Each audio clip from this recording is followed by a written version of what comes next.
함께 보실 하나님 말씀은 마태복음 10장 24절에서 33절의 말씀입니다. 제가 가지고 있는 성경으로 신약 15면 되겠습니다. 우리 찾으셨으면 한 절씩 교독하시고 마지막 절은 합독하시도록 하겠습니다. 제가 먼저 봉독합니다. 제자가 그 선생보다 또는 종이 그 상전보다 높지 못하나니 제자가 그 선생 같고 종이 그 상전 같으면 높아도다. 집주인을 바알세불이라 하였거든 하물며 그 집 사람들이라. 그런즉 그들은 두려워하지 말라. 감추인 것이 드러나지 않을 것이 없고 숨은 것이 알려지지 않을 것이 없느니라. 내가 너희에게 어두운 데서 이르는 것을 광명한 데서 말하며 너희가 귓속말로 듣는 것을 집 위에서 선포하라. 몸은 죽여도 영혼은 능히 죽이지 못하는 자들을 두려워하지 말고 오직 몸과 영혼을 능히 지옥에 멸하실 수 있는 이를 두려워하라. 참새 두 마리가 한 닷살이원에 달리지 않느냐.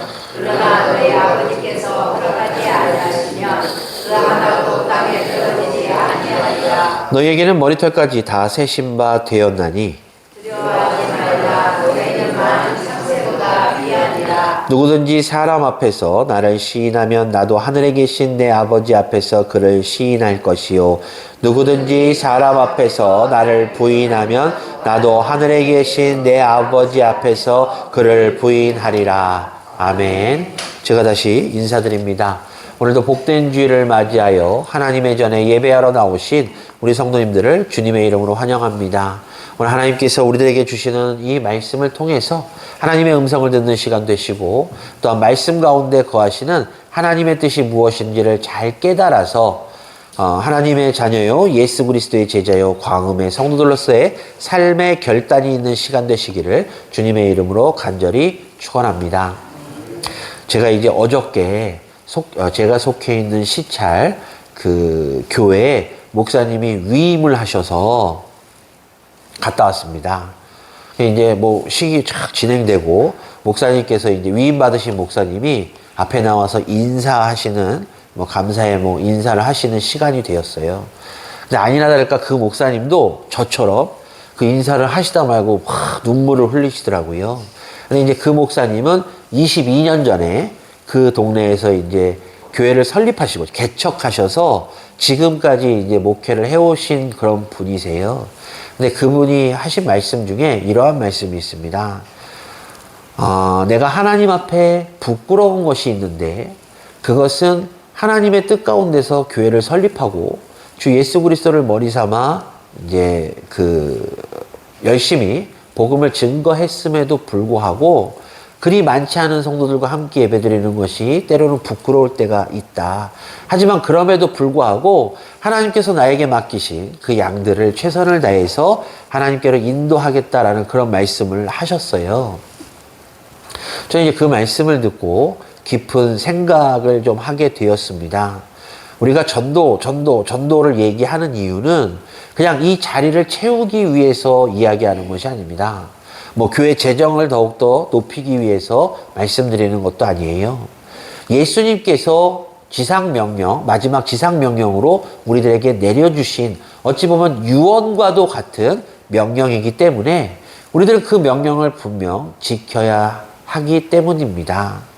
그렇기 때문에 우리들은 늘 복음을 증거하고 전도에 힘쓰며 우리가 교회를 위해서 늘 노력하는 것이 어찌 보면 하나님께서 우리들에게 값없이 주신 구원을 받은 사람들의 소명이요 사명이라고 생각합니다. 따라서 이 자리에 계신 우리 성도님들께서는 하나님께서 우리들에게 값없이 주신 구원, 그 구원을 받은 우리들이 무엇이라도 하나 그 은혜에 갚고자 노력하는 것이 바로 복음을 증거하고 주일 성수를 온전히 지키는 것이며 하나님께 깊은 믿음을 보여드리고 그리스도의 제자답게 온전한 신앙생활하는 모습을 보여드리는 것이라고 생각하시고 이 시간 이후로는 정말 하나님께서 바라고 원하시는 신앙생활들을 잘 하시기를 간절한 마음으로 축원합니다. 제가 왜 이 말씀을 드리냐면요. 오늘 본문의 오늘 설교의 제목이 두려워할 분을 두려워하십시오이기 때문입니다. 뭐 거두절미하고 결론부터 말씀드리자면 우리가 두려워해야 될 분은 바로 하나님이십니다. 우리가 하나님 앞에서 왜 두려워해야 되는가? 하나님은 우리들의 영과 육체를 다 좌지우지하실 수 있는 분이시기 때문이에요. 그렇기 때문에 우리는 하나님을 두려워해야 되는데 세상 사람들은요, 하나님을 두려워하지 않아요. 그렇기 때문에 우리들은 그나마 하나님에 대해서 온전히 알고 예수 그리스도의 은혜를 받은 우리들은 하나님을 두려워하고 그 두려워하는 하나님에 대해서 더욱더 열심히 해야 된다는 것입니다. 옛말에요, 3살 난 아이 물가에 내놓은 것 같다라는 말을 들어보신 줄 압니다. 이 말은요, 철없는 아이가 언제 물로 기어 들어갈지 잠시도 마음을 놓을 수 없다라는 뜻의 이 비유된 말인데요. 쉽게 말씀드리면 당장 무슨 일이 일어날지 잘 모르겠는데 어쨌든 위태위태한 상황이라서 내가 마음을 놓지 못하는 상태를 말한다라고 말씀드릴 수가 있을 것입니다. 그런데 오늘 본문을 보니까 바로 이 2000년 전에 예수님의 마음이 3살 난 아이 물가에 내놓은 것 같은 그런 마음이셨을 것이라고 생각되어집니다. 예수님께서 제자들을 세상에 보내실 때 마음인데요.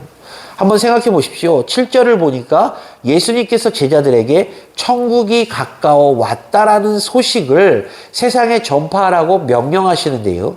그들을 보내시는데 그때 이렇게 말씀하십니다. 16절인데요. 보라, 내가 너희를 보냄이 양을 이리 가운데로 보냄과 같도다라고 말씀하고 계세요. 사랑하는 광원교회 성도 여러분, 우리가 한번 생각해 볼까요? 내가 만약에 양을 정말로 애지중지하는 마음으로 키웠는데 이 양을 갖다 성격이 흉폭하고 흉악한 이리의 때 가운데 그 양을 던져야 된다는 상황이 된다면 성도님들 마음은 어떠하시겠습니까? 아마 몹시 슬프고도 몹시 괴로우실 것입니다. 마찬가지로 예수님의 마음이 지금 상황의 예수님의 심리적인 상태가 아마 그러하셨을 것이라고 우리는 이 본문을 통해서 생각할 수 있다라는 것이에요. 예수님의 제자들이요, 이제 예수님의 명령을 받고 세상에 나가서 천국이 가까워 왔다. 즉 하나님의 말씀과 천국에 대한 복음을 증거하기로 결단하고 나가게 되었습니다. 예수님 입장에서 보면 이 제자들이 아무리 예수님의 제자이라 할지라도 어쨌든 인간이기 때문에 그들에 대한 마음이 몹시 애틋하셨을 것이라고 생각이 돼요. 또 본문을 보니까 이 양 같은 제자들을 저 세상에 하나님을 대적하고 하나님을 믿지 않는 이리와 같은 자들에게 보내려고 하니 이 예수님의 마음이 얼마나 참 힘드셨을까라는 것을 우리는 또 알게 됩니다. 그런데요, 이 예수님께서는 그러한 상황들을 다 아시면서도 제자들을 세상에 보내십니다. 그 이유는 아까 말씀드린 대로 하나님의 나라가 가까워 왔음을, 그리고 복음을 증거해야 됨을 예수님께서는 알고 계셨기 때문에 이 양 같은 제자들을 세상으로 보내셨던 것입니다. 그런데 그냥 보내신 것이 아니라 그들을 두려워하지 말라라고 무려 3번이나 말씀하시면서 제자들을 이 세상으로 보내십니다. 사랑하는 광원교회 성도 여러분, 우리도요, 이 제자들과 다를 것이 없습니다. 지금 우리가 살고 있는 이 시대가 아주 극악한 범죄가 판치는 죄악된 세상에 우리가 살고 있어요. 이 살고 있는 우리들의 모습을 예수님께서 보실 때 아마 저는 예수님께서 2000년 전에 당신의 제자들을 보내실 때 그 마음과 같으실 것이라고 생각합니다. 하나님을 믿고 예수 그리스도의 제자답게 살려고 열심히 부단히 노력하고 있는 우리들이 이제 저 세상에 범죄가 많은 죄악된 세상에 그곳으로 보내져서 그곳에서 이렇게 신앙을 지키려고 고군분투하는 모습을 보신다면 아까 말씀드린 대로 3살 난 아이 물가에 내놓은 것 같은 그런 마음으로 우리들을 지켜보실 것입니다. 물론 우리들의 삶이 과거의 제자들을 보내실 당시의 그 제자들의 삶과는 틀리죠.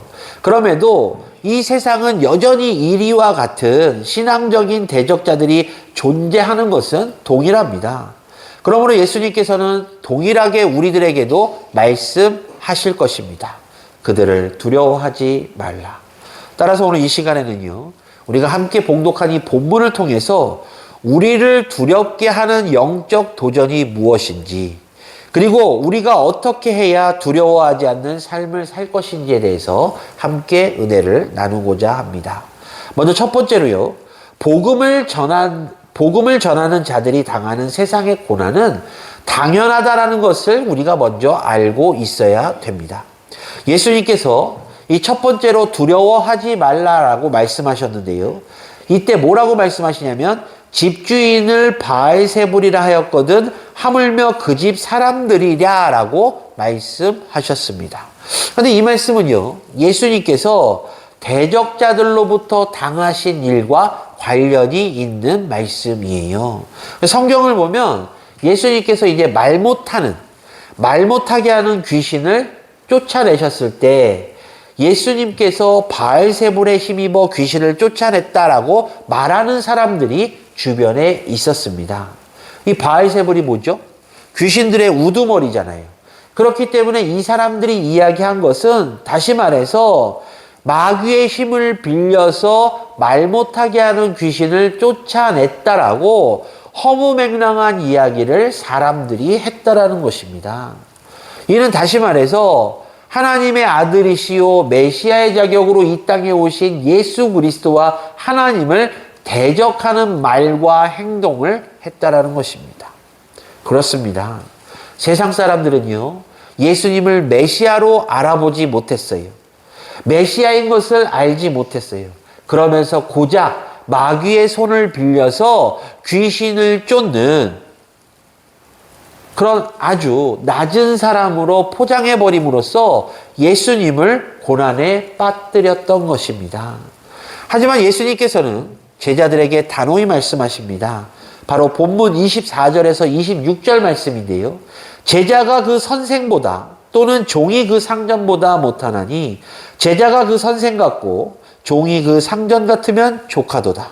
집주인을 바알세불이라 하였거늘 하물며 그 집 사람들이랴. 그런즉 그들을 두려워하지 말라라고 말씀하십니다. 사랑하는 광원교회 성도 여러분, 예수님께서 하신 이 말씀의 뜻은 예수님께서 이제 선생과 주인 그리고 집 주인으로서 그러한 배척을 받고 고난을 받았으니 제자인 너희들도 종이요 예수님의 집에 속한 사람으로서 함께 배척과 고난을 받는 것이 당연하다라고 말씀하고 계시는 것입니다. 그 당시에요, 선생이 고난을 당할 때 제자들도 그 고난을 함께 당하는 것을 영광처럼 여기던 그런 시대였습니다.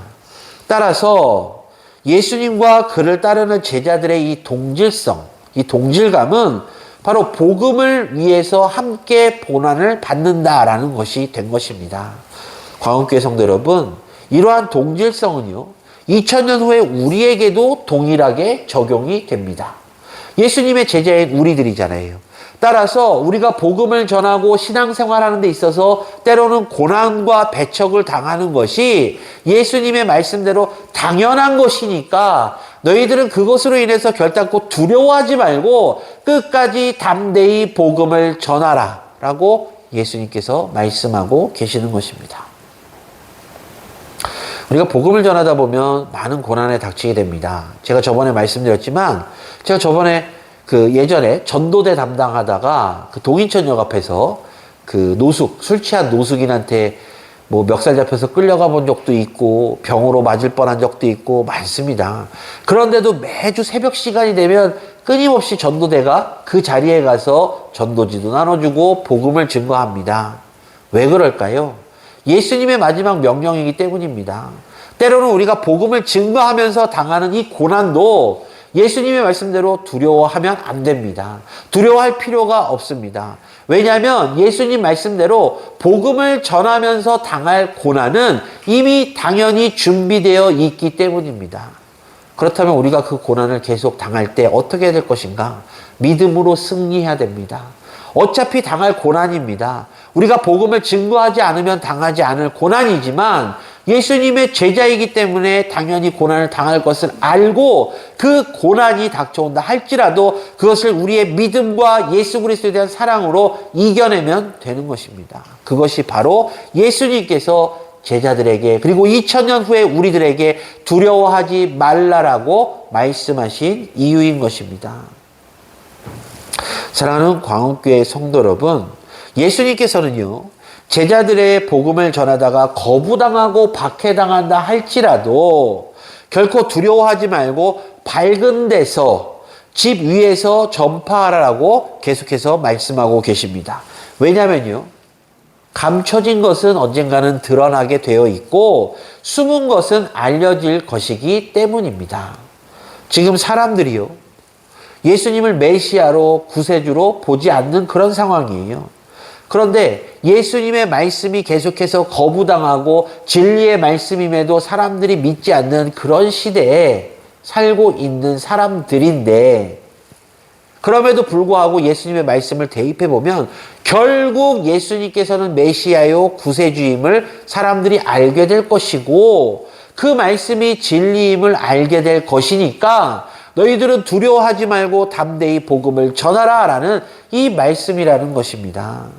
오늘날 이 세상에도 예수님을 메시아라는 사실을 거부하고 믿지 않는 사람들이 분명 있습니다.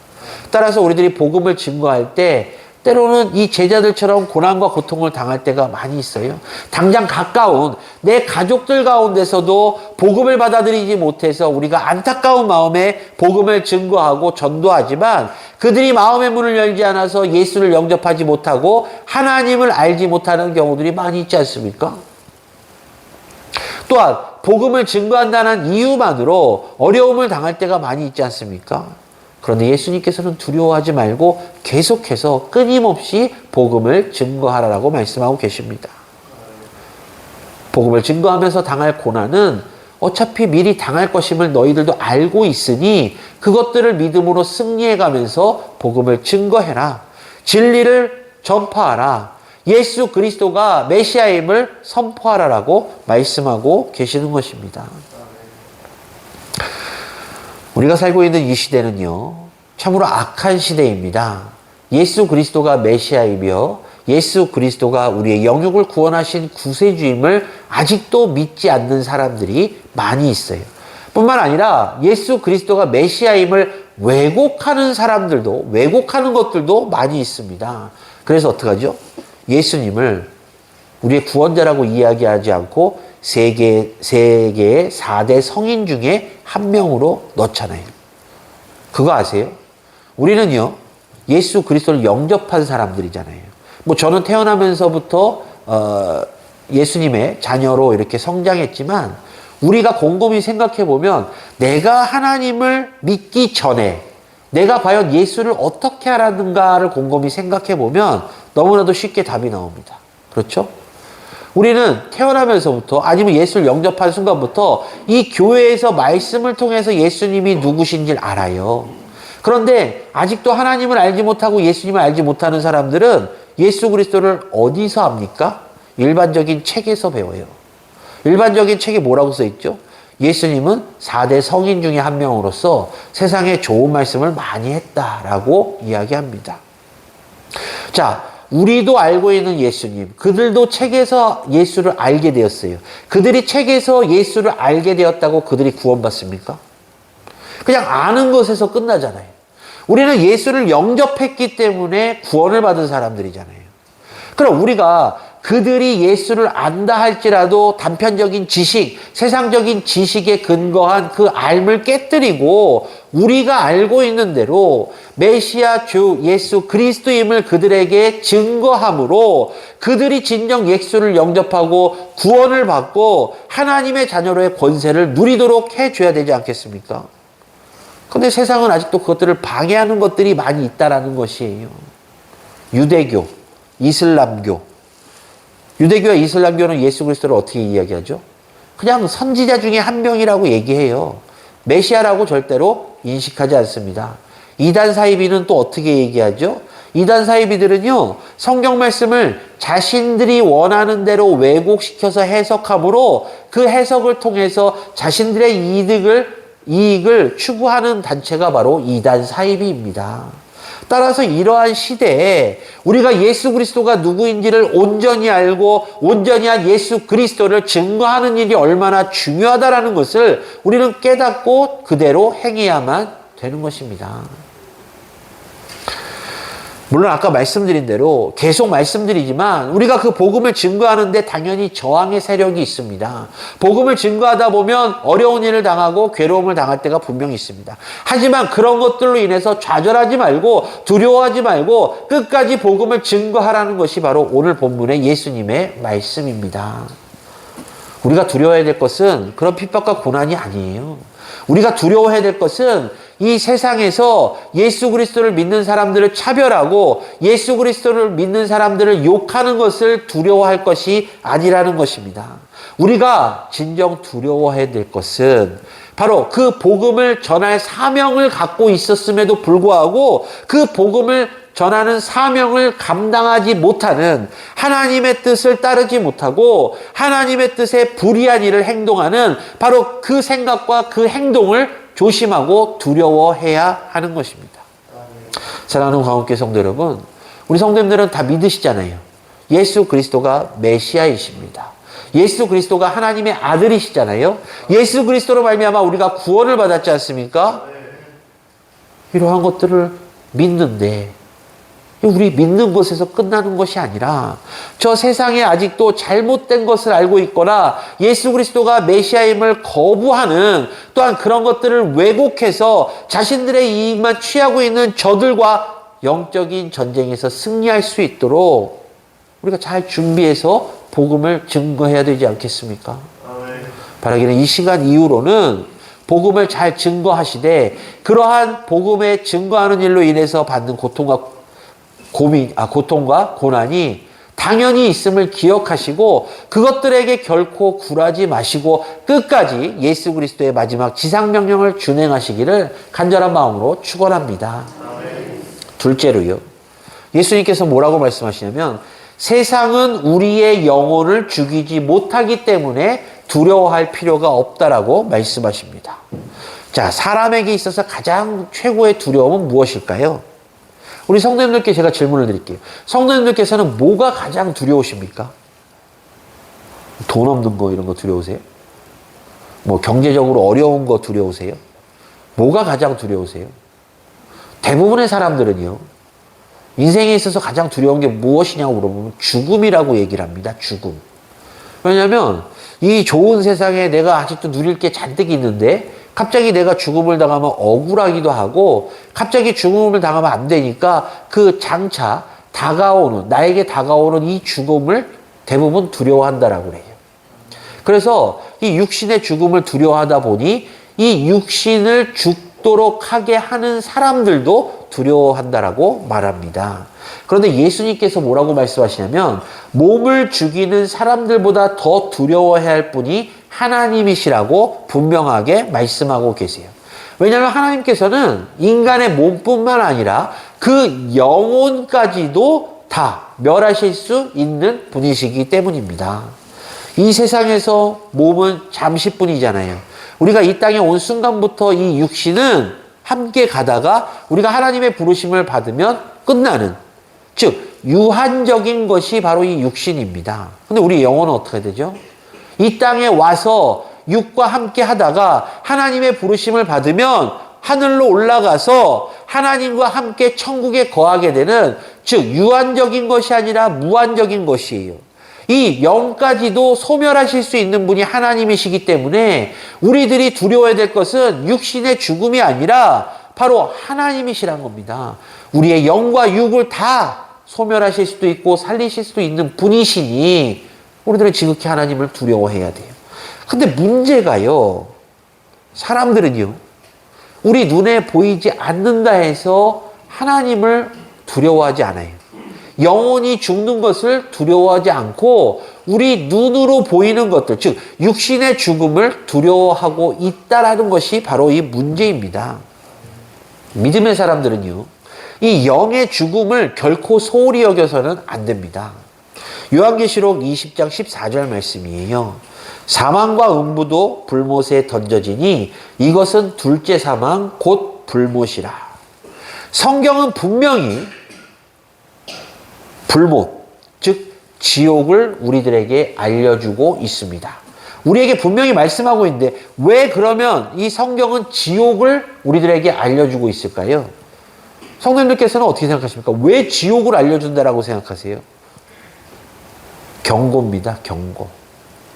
너희들이 하나님 뜻 가운데 살지 않고 세상이 주관하는 대로 니네 맘대로 살다가 하나님을 영접하지도 않고 예수 그리스도와 멀어진 삶을 살다 보면 이렇게 지옥에 갈 것이라는 경고라는 것이. 따라서 성경이 지옥을 우리들에게 말해주는 것은 이 지옥을 알려주니 너희들은 이 지옥에 가지 않게 온전히 예수를 영접하고 하나님 뜻 가운데로 살기를 원하시기 때문에 이 지옥을 우리들에게 알려주는 것. 즉 둘째 사망에서 벗어나도록 알려주고 계시다는 것입니다. 사랑하는 광운교회 성도 여러분, 근데 많은 사람들이요 이 지옥에 대해서 너무 소홀하게 생각을 해요. 이는 비단 하나님을 알지 못하는 세상 사람들뿐만 아니라 그리스도인들도 이 지옥에 대해서 소홀하게 생각합니다. 제가 예전에 세미나 갔다 너무 충격적인 일을 들었어요. 한 1000명 정도 되는 교회에 목사님이 어느 날 지옥에 대해서 확 설명하시다가 눈을 감고 손을 들라고 하셨대요. 내가 솔직히 신앙생활 연수 떠나서 나는 지옥이 진짜 있나 없나 확신이 안 선다. 손 들어보라고. 3분의 2가 손을 들더랍니다. 신앙생활 허투루한 거잖아요. 우리는 분명 말씀을 통해서 하나님께서 지옥을 말씀하셨는데 이 지옥을 말씀하신 이유가 너희들은 내가 지옥을 알려주는 이유가 이 지옥에 가지 않기 위해서 둘째 사망에 이르지 않도록 하기 위해서 알려주는 것이니 너희들은 영혼을 정결히 하고 하나님을 영접하고 예수 그리스도를 영접해서 온전히 하나님 뜻 가운데 진리의 말씀을 수하며 살다가 둘째 사망을 당하지 않고 천국에 가라라는 경고라고 말씀을 드렸는데 1000명쯤 되는 교회 목사님이 물어보니 그 교회 교인들의 3분의 2가 이 지옥에 대해서 확신이 안 서다고 손을 들었다니 그 목사님 상당히 충격받으셨다고 그 얘기 하시더라고요. 사랑하는 광운교회 성도 여러분, 저는 이 자리에 계신 우리 광운교회 모든 성도님들께서는 지옥에 대해서 결코 소홀히 여기지 아니하신다라고 믿습니다. 지옥은요 분명 성경이 우리들에게 증거하고 있어요. 따라서 우리들이요 지옥에 가면 안 되는데, 근데 또 한 가지 간과하지 말아야 될 것은 우리가 하나님 뜻 가운데 산다 할지라도 우리들이 지옥에 갈 수 있습니다. 왜냐하면 우리들이 하나님 뜻 가운데 산다라고 판단을 우리가 해버리기 때문이에요. 그 판단은 분명 하나님께서 하시는 겁니다. 내가 신앙의 연수가 아무리 깊고 내가 모든 예배에 다 참석하고 교회에서 받을 수 있는 직분과 교회에서 받을 수 있는 영광은 다 받았다 할지라도 하나님 보시기에 여기는 이 사람은 천국에 들어갈 수 없다라고 판단되면 지옥에 갈 수밖에 없는 그런 존재가 돼버리는 것이에요. 따라서 우리들은 하나님 뜻이 무엇인지를 분명히 알고 하나님 뜻 가운데서 천국에 들어갈 수 있도록 주 예수 그리스도의 말씀 가운데 거하면서 복음을 증거하고 하나님께서 맡기신 사명을 잘 감당하며 천국을 소망해야 할 것입니다. 아까 다시 말씀으로 돌아가세요. 많은 사람들이 어리석게 이 지옥에 대한 온전한 확고한 생각이 없어요. 그러다 보니까 이단 사이비에서 뭐라고 얘기하냐면 요즘에는 지옥이 없다라고 이야기합니다. 지옥이 없다라고 얘기하면 어떻게 되냐? 그 사실을 믿는 순간 그 사실을 믿는 사람들은 이 영혼의 죽음에 대한 두려운 마음이 무감각해지는 거예요. 지옥이 없으니까 우리는 이 내세, 우리가 보통 일반 사람들 얘기하는 내세의 삶에 대한 불안감이 없어지게 되는 것이에요. 그들이 이렇게 주장합니다. 아니, 성경을 보면 우리 하나님이 사랑의 하나님이라고 말씀하시는데 이 사랑의 하나님이 어떻게 지옥을 만드실 수 있겠느냐? 사랑의 하나님이 당신의 자녀들을 어떻게 지옥에 보내실 수 있겠느냐? 사랑의 하나님은 결코 지옥을 만드시지도 않았고 지옥도 없다라고 그런 허무맹랑한 주장을 합니다. 근데 사람들 가운데서 이 죽음에 대한 두려움, 지옥에 대한 두려움이 있는 사람들은 그 말을 그냥 솔깃해서 믿어버려요. 그러다 보니 이 영혼의 죽음 그리고 지옥에 대해서 무감각해져 버리게 되는 것입니다. 그 결과는 어떻게 되죠? 아, 그럼 우리 하나님은 두려워할 뿐이 아니구나. 우리 하나님은 사랑의 하나님이니까 그냥 내가 좋아하기만 하면 되는구나 라고 그렇게 돼버린다는 것이에요. 그러나 우리는 반드시 기억해야 됩니다. 이는 매우 이단적인 주장이에요. 우리 하나님은 사랑의 하나님이시기도 하지만 어떤 분이시죠? 공의의 하나님이시기도 하세요. 그렇기 때문에 우리들은 분명 기억해야 됩니다. 우리들은 하나님을 두려워해야 돼요. 정의롭고 공의로운 하나님을 두려워하고 하나님의 뜻 가운데서 살지 못한다면 하나님께서는 당신의 자녀라 할지라도 가감없이 내치시는 분임을 늘 기억해야 할 것입니다. 그런데요, 많은 사람들이 그냥 눈에 보이는 그 두려움에 속아서 참으로 두려워해야 될 것을 두려워하지 못하기 때문에 문제가 되는 것이에요. 하지만 우리들은 예수 그리스도의 제자요 성도입니다. 그렇죠? 성도. 성도는 하나님을 두려워해야 돼요. 하나님을 두려워해야만 합니다. 바로 이것이 성도의 모습이에요. 하나님을 두려워하십시오. 하나님을 두려워하심으로 하나님이 참으로 무서운 분이시기 때문에 우리들은 하나님의 명령에 절대적으로 복종해야 되고 하나님 명령 가운데 살아야 되면서 하나님 뜻 가운데서 살아야만 하나님께서 우리들에게 은혜와 은총을 베풀어 주신다는 사실을 꼭 기억하시기를 간절한 마음으로 축원합니다. 성경을 보면 하나님을 두려워하는 사람들이 여러 나오죠. 그런데 대표적인 인물이 누가 있냐면 출애굽기 1장을 보면요. 하나님을 두려워한 두 산파 이야기가 나와요. 기억하시죠? 두 산파? 그 내용은 그렇잖아요. 이스라엘 백성도 아니죠. 처음에 그 요셉의 식구들이 애굽으로 가서 거주하기 시작하면서 이제 그 후손들이 막 불어나기 시작합니다. 그 모습을 본 애굽 왕 바로가 이스라엘 백성들을 시기하잖아요. 그래서 어떻게 했죠? 노예로 삼고 힘들고 어려운 일만 시켜요. 그런데도 불구하고 계속해서 이스라엘 백성들이 막 늘어나니까 그 애굽 왕 바로가 히브리 산파 두 산파를 부르죠. 십부라와 부하를 불러서 어떻게 얘기하냐면, 야, 너희들이 이제 히브리 여인들이 출산할 때 가서 돕다가 어떻게 했죠? 아들이면 죽이고 딸이면 놔둬라 라는 명령을 하게 돼요. 그런데 이 두 산파가 어떻게 했죠? 이 애굽 왕의 명령을 거역한 거잖아요. 그 왕의 명령을 어기고 남자 아이들을 살렸는데 그 이유가 출애굽기 1장 17절에 명확하게 나와 있습니다. 뭐라고 써 있냐면요. 산파들이 하나님을 두려워하여 애굽 왕의 명령을 어기고 남자 아기들을 살린지라라고 기록되어 있습니다. 사랑하는 광운교회 성도 여러분, 이 두 산파에게 있어서 애굽 왕은 절대적인 권력을 가진 사람이었어요. 그의 말 한마디면 이 두 여인의 목숨은 단번에 날아갈 정도로 두려운 존재였습니다. 하지만 이 두 산파는 자신들의 목숨을 쥐고 있는 애굽 왕 바로보다 하나님을 더 두려워했기 때문에 하나님의 뜻대로 행했다라는 것입니다. 바로 이것이 하나님을 두려워해야 되는 참된 성도, 참된 하나님의 자녀들의 모습인 것입니다. 우리가요, 하나님 뜻 가운데서 살기를 원한다면 하나님을 두려워해야 됩니다. 하나님을 두려워해야지만 우리가 올바른 신앙생활을 할 수 있어요. 아, 이거는 하나님께서 나에게 정해주신 건데 이렇게 하면 죄이니까 나는 하나님이 무서워. 하나님이 두려우니까 죄를 범하지 말아야지 라고 우리는 계속해서 반복해서 그것들을 되돌아보고 반성하고 올바른 길로 나갈 수 있다는 것입니다. 근데 아까 말씀드린 대로 하나님이 두려운 존재가 아니 돼버리는 그 순간부터는 야, 이렇게 죄져도 사랑의 하나님이 다 용서해 주시고 지옥도 없는데 뭐 다 이렇게 그냥 이렇게 저렇게 신앙생활 하다가 하나님 부르심 받으면 천국 가면 되지라고 잘못된 생각을 하는 순간 죄송한 말씀이지만 그 영혼은 둘째 사망에 임하게 될 것이며 분명 지옥에 갈 수밖에 없다라는 것입니다. 따라서 바라기는 이 시간 이후로 절대적으로 하나님을 두려워하시기를 간절한 마음으로 축원합니다. 하나님을 두려워하셔야지만 우리가 온전한 신앙생활을 할 수 있게 되는 것입니다. 마지막으로요.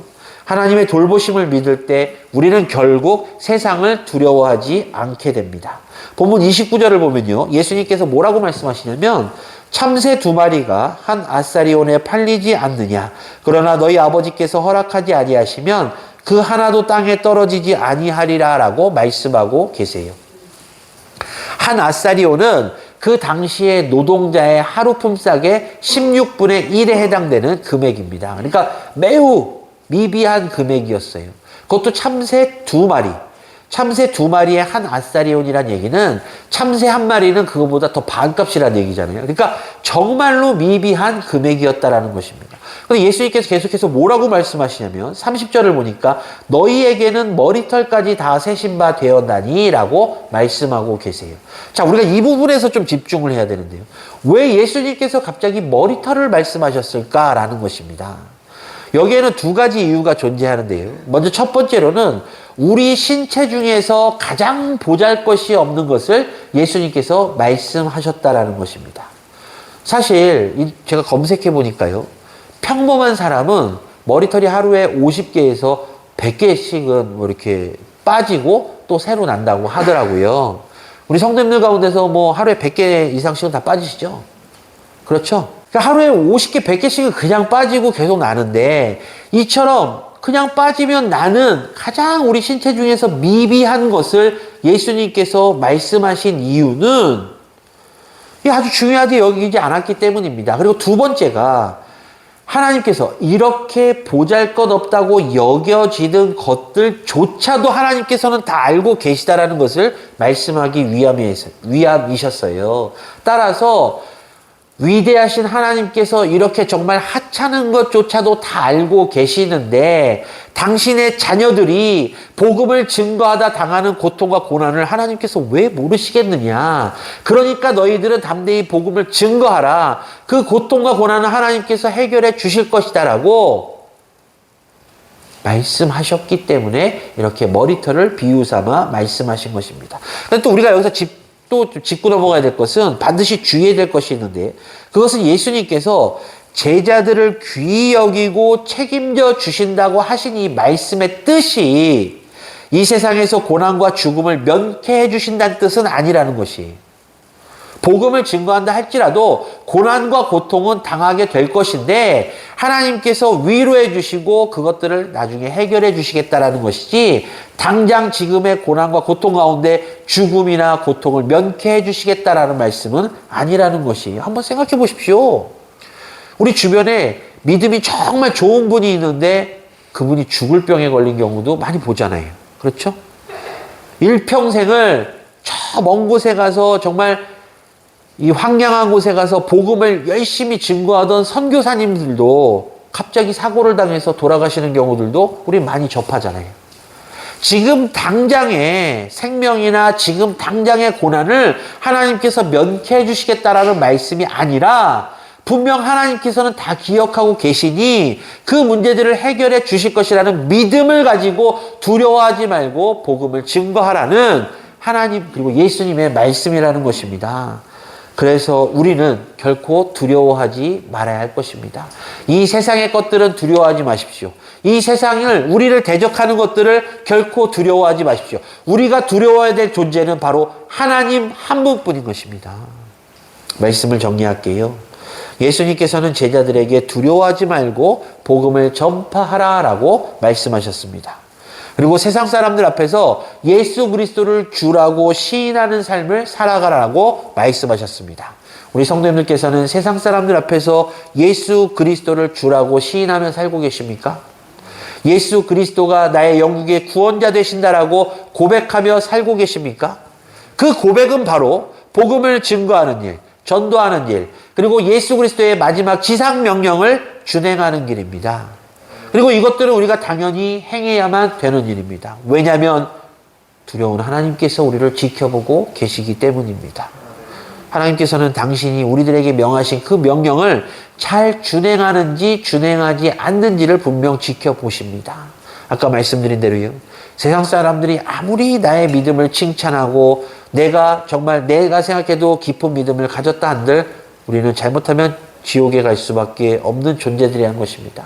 왜냐하면 그 모든 판단은 하나님께서 하시기 때문입니다. 따라서 이 시간 이후로는 하나님, 두려운 하나님 앞에서 하나님 앞에 섰을 때 하나님으로부터 칭찬받으실 수 있는 성도님들이 되시기를 간절한 마음으로 축원합니다. 세상의 고통과 고난을 두려워하지 마십시오. 세상에서 나를 대적하고 있는 것들에 대해서 두려워하지 마십시오. 담대하십시오. 오로지 우리가 두려워야 될 것은 바로 하나님 한 분뿐임을 늘 기억하시기를 다시 한번 간절히 축원합니다. 기도하겠습니다.